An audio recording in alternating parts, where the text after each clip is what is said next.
Halo dok. Halo, selamat sore dengan Bu Acila, betul? Betul dok.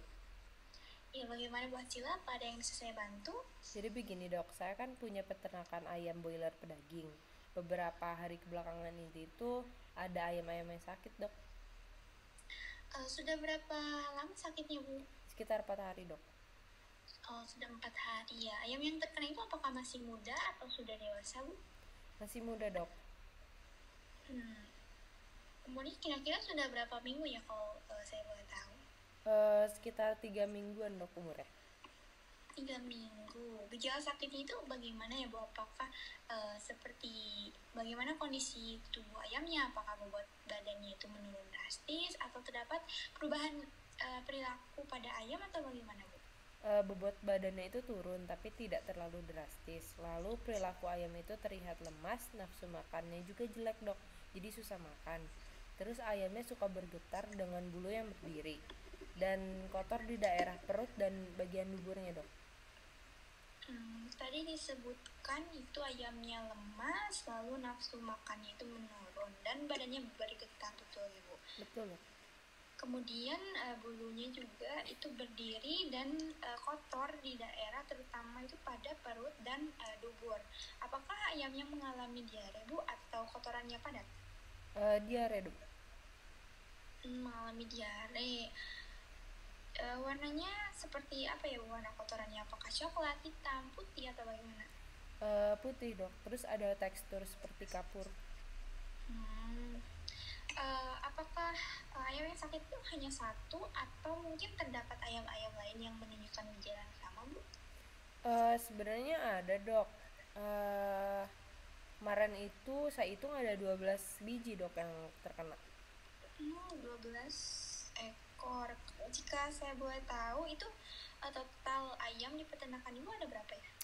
Ada 100 ekor dok. 100 ekor. Berarti jika seperti itu, penyakitnya mungkin sangat menular ya, Bu? Apa Ibu sudah memisahkan antara ayam yang sakit dengan ayam yang sehat? Sudah dok, saya langsung pisahkan yang sakit dengan yang tidak di ruangan dan kandang yang berbeda. Namun tadi pagi ada yang sudah mati lagi dok. Jika seperti itu, saya akan langsung menuju peternakan ya, Bu, dan melakukan pemeriksaan lebih lanjut. Untuk saat ini, petugas peternakan yang telah kontak langsung dengan ayam-ayam sakit itu diharapkan tidak memasuki area kandang pada ayam-ayam yang sehat ya, Bu. Baik dok. Kemudian karena tadi disebutkan ayamnya diare ya, untuk mencegah dehidrasi itu bisa diberikan vitamin-vitamin, lalu elektrolit dan mineral ya, Bu, untuk mencegah dehidrasi. Oh baik dok, akan saya lakukan. Terima kasih banyak dok. Saya akan tunggu kehadirannya ya.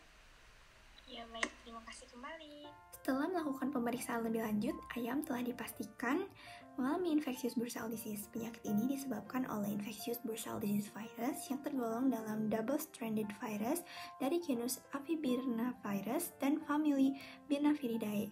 Virus ini memiliki ukuran antara 55 sampai 65 nanometer. Virus ini memiliki bentuk icosahedral simetri dan tidak beramplop. Infectious bursal disease virus diklasifikasikan menjadi dua serotype, yakni serotype 1 yang patogen untuk ayam dan serotype 2 yang menginfeksi kalkun tanpa menimbulkan gejala klinis. Selanjutnya, terdapat gejala klinis dari infectious bursal disease.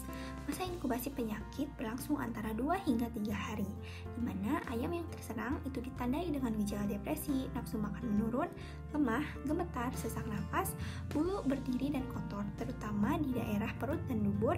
Selanjutnya diikuti dengan diare, feses berwarna putih kapur, dan kematian yang terjadi akibat dehidrasi. Infectious bursal disease virus menyerang sel Prebe yang ada di dalam bursa fabricus, sehingga menyebabkan timbulnya imunosupresif, di mana imunosupresif ini merupakan penekanan terhadap sistem imun, yang menyebabkan ayam menjadi lebih peka terhadap berbagai jenis infeksi dan gagal dalam menanggapi semua jenis vaksin yang diberikan. Akibat imunosupresif ini, ayam akan menjadi lebih peka terhadap berbagai patogen seperti penyakit-penyakit yang disebabkan oleh virus, bakteri, jamur, dan parasit.